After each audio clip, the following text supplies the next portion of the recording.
The topic of today's video is how to animate still images in Davinci Resolve.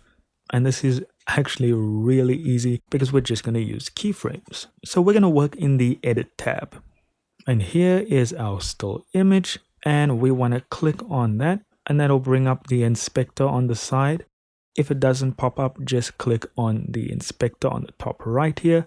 And that'll make it pop up. Okay, so now we want to be at the start of the clip. Then we are going to set our first keyframe. So click on this little diamond.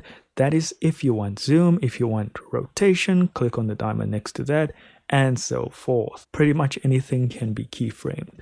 For this, I really just want zoom. And then all you want to do is, you know what? Let me put rotation on here just so that we can see this. So all you want to do is move forward on your clip. You can move right to the end if you want to, but I just want to show you something here quickly. So what we're going to do is zoom in, and you'll see it automatically makes a new keyframe.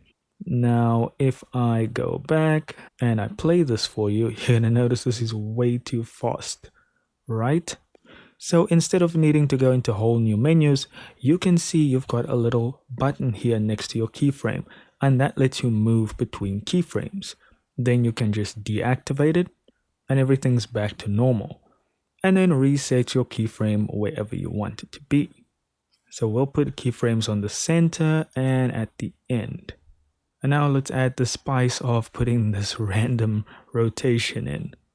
And let's see what that looks like. And that's pretty much all there is to it. That is how you animate still images in Davinci Resolve.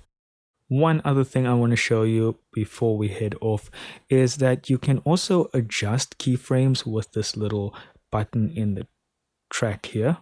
And this will let you manually adjust pretty much the ease in of all of your keyframes.